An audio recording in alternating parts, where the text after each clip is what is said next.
Hi everyone. So welcome to our Code Guard. Which is an ultimate secure code review tool. So it has been developed by Cyber Avengers. We are Anusha Kalluri, I'm Anusha Kalluri, and Anukrant, Gopi, and Swapna.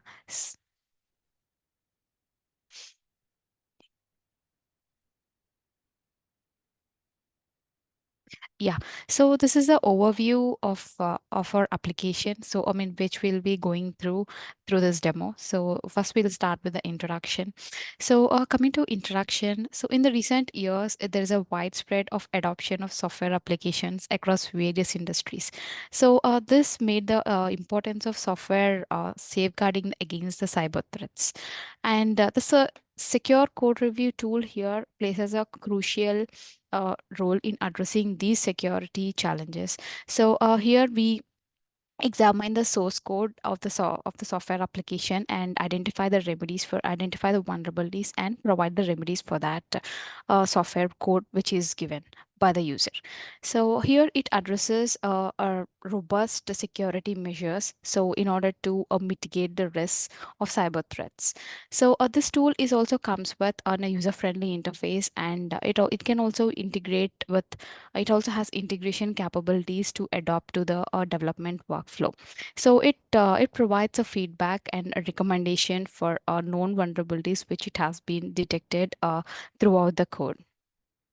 So coming to its project objectives, so so here the project objective is to develop a tool so that can identify the vulnerabilities and also present what are the recommendations for this tool to the developer so that he can make a good security posture of the application. So here it can also, so because of this we can reduce the risk of security breaches and also ensure the overall security of the application.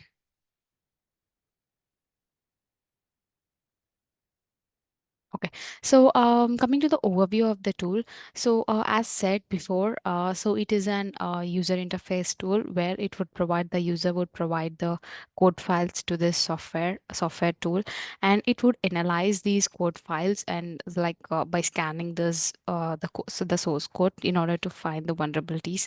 And the third step would be it would provide recommendations for the vulnerabilities that it has found earlier, and so with this it also provides with a user-friendly interface for the user to submit the code and also view the results where they can integrate in our daily activities while developing the code or the application. And coming to the design of experiments, so here in while designing this, there are a set of phases where we have followed. So the first would be the objective. So here we have to define what this tool has to perform and what um, vulnerabilities that has to be included into this code, like providing scanning for it. And next is the environmental setup. So in this environmental setup, so here what we have is the code files which are submitted by the user. So these code files act as an input to the source code tool. And the third is a data collection. So in this step, so what vulnerabilities to be included in this software tool? So we kind of gather these data from the external sources, and we kind of put this information inside our code tool. And also that is regarding the vulnerabilities to be scanned through our tool. And also we have how much resource I mean how much time it's been taking for producing the results, and how much memory it's been taking and consuming the CPU time and all. So these are the basic collection like input and also the results which have been coming at the end.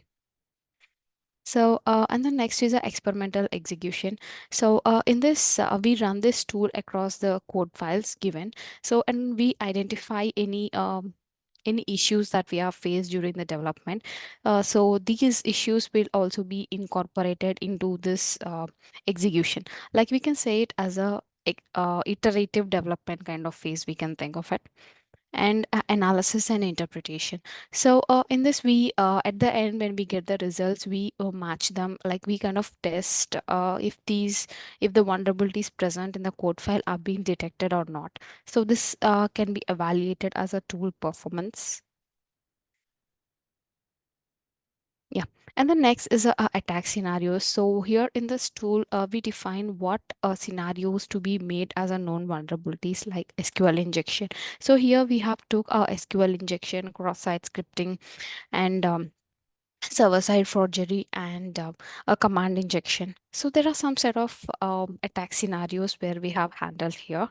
And the coming to defense. So here we say in case of this vulnerability, what pressures are to be taken. So we kind of handle this defense and also the protection strategy. Like we said, it provides recommendation, like for example, if it is a cross-site scripting where the development code has a document or write or document in a HTML, because they are like appending or adding a, there is a scope for the attacker or a hacker to get into and write into that doc DOM object. So these kind of measures, we kind of say not to use like that, and in order instead use this. So that kind of protection strategies we provide. And this is the architecture for our application. So here we can see here in the diagram, here is a developer where he has an access to web application. So a web application, here we have used a Flask app. So the Flask serves as a backend server here. And when the user submits this code to the Flask server, so this would be submitting to a code analyzer. So this code analyzer, what we do is to detect the vulnerabilities within the code submitted by the user, and this detected vulnerabilities would be sent to the user in order to display. So these are the vulnerabilities in your code, and these have to be handled. So this is a process of our application. So here is a this is a backend architecture, and here is a sequence diagram for it. So user would be uploading the code to the secure code review tool, which is nothing but the code guard in our case. And the backend server, which is a Flask, would receive the code, and the code analyzer would process the code, and it would detect any vulnerabilities and send back to the Flask. So this generated results would be given to the user back, so for the user to view and know, so okay, these are the vulnerabilities in my file, and I have to handle. So that kind of report would be given to him. And the technologies we have used here is a Python. So we have in for the backend, we have used a Python programming language, and the Flask, which acts as a backend web server, and it is nothing but a Python web framework. Python framework, it is a Flask. And for the user interface, it is a HTML and CSS code. So for the user, in order to submit or view results, so this is all handled in the HTML and CSS code. And the main is a regular expressions. So this regular expressions act like a, in order to detect there is a vulnerability. So we kind of predefine this pattern, like if this pattern is including in the code, it kind of comes under uh, this injection, I mean this vulnerability or something like that. So the main logic is with the regular expression. So here we have used a Python module, a regular expressions module, so in order to find out the vulnerabilities, and we define them on a pattern match. Okay. And next, coming to the testing. So here we have included unit test cases in our application. So here we also included a false and a positive test case. So with this basic functionality of unit test cases to um, test the functionalities of the code, are I mean of functionalities of the application are working fine. So it is able, should be able to detect the vulnerabilities, and it should be able to pass the code and the file which we are submitting. And the next is the integration. So here we have a backend module and a front end module. So these two should communicate seamlessly in order to provide a good experience of the application. and UAT. So as said, we have used not many, but two to three users. So in order to sample test drive our application, so by providing their sample codes, in order to know if the functionality of the tool is working fine or not. So this is the home page where the user would be coming into. So here, if you see the right side, there are some security measures. So where it says, it gives a just brief of what it is. And when we get into the link of it, the blue one, so it navigates to OWASP page. So where we can get a detailed information of what this injection is and how it can be eradicated. So and how many times that has been occurred and the percentage and the number in the overall vulnerabilities. So these are like a security measures on the right side. And here you can see the user can upload a file. So by uploading a file here and submit by the to analyze the code. So this is the result at the end. So when the user submits the code, so the code analyzer, as said earlier, so it would detect for the vulnerabilities inside. So on detecting vulnerabilities, it would give prevention measures. So here there are 7 preventive measures that are included in the file provided. So first, if we see a few of them, so it is a file. We have used some file operation maybe.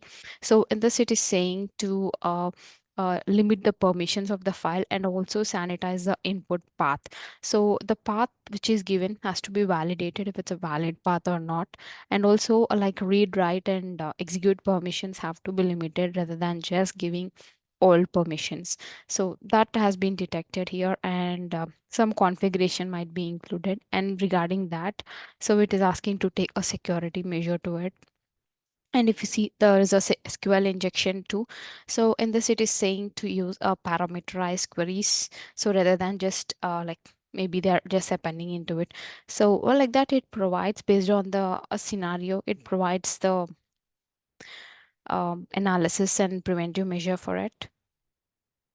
So here, so when there is a vulnerability, rather than telling there is a vulnerability and so vulnerabilities, it even highlights the line of code. So where there is a vulnerability, so that it would be like a up and pointing to the user to know, okay, this is my vulnerability, and at this point I have the vulnerability, and I need to consider this to have a good security posture in the application.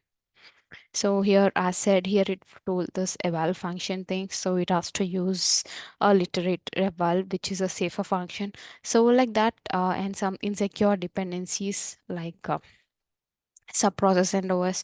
So something like that. It gives a information about the vulnerability in the code. Okay. And next is the related tools. So ours comes under the static analysis tool. So our application of the code guard comes here. So in this, because it is to examine the source code, the user is been outputting inputting the file, so in order to search for the vulnerabilities. So that comes here.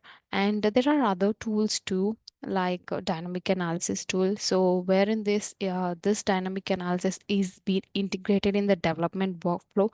So whenever there and there like like we have a VS code, whenever there's automatic save, something like that.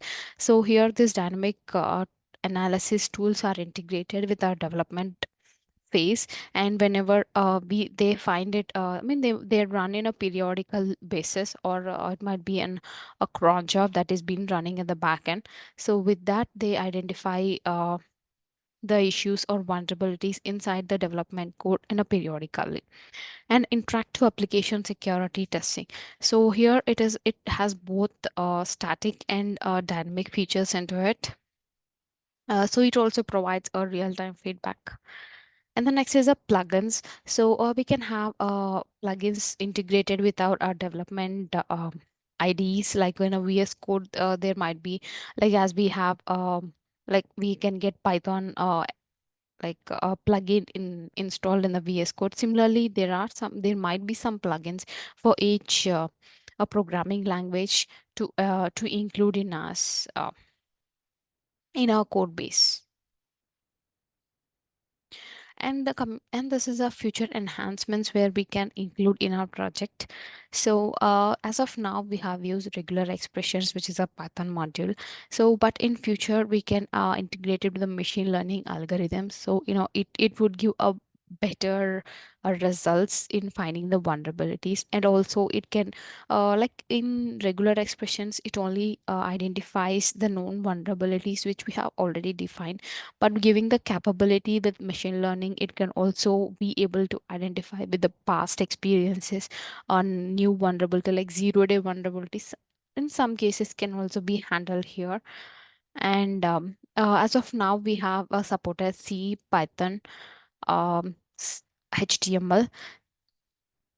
In future and JavaScript too. As of now in our code, in future we can expand it to multiple programming languages to have a diversification and a DevOps integration too. So right now we have to the user have to manually submit it, and with DevOps integration, like when there's a push or when there is a pull, so this would be running in the backend of in these kind of actions, in these of DevOps pipeline actions.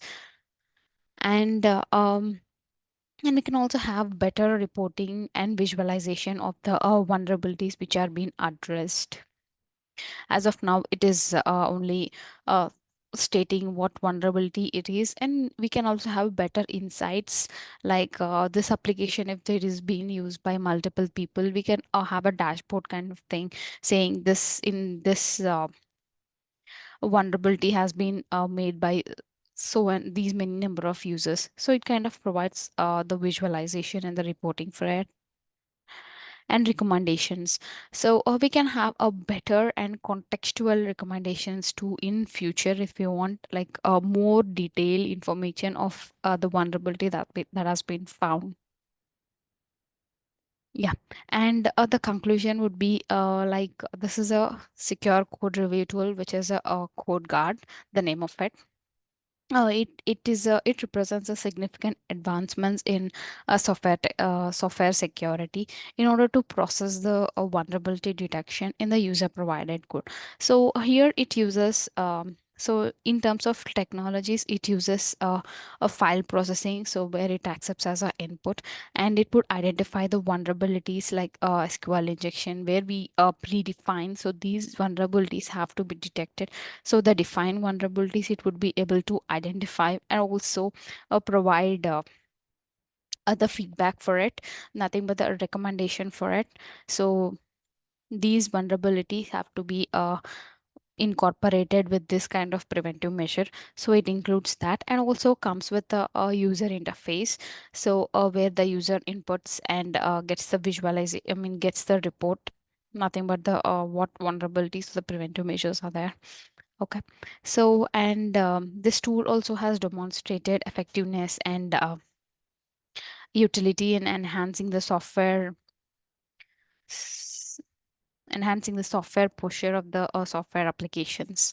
So, I think, and we continue to innovate and evolve in the secure tool. As said, we included some further enhancements to it. So we can also include those in order to make it a good review tool to safeguard the software assets and protect against the security threats which are coming up from outside. Yeah, thank you. That's all about this.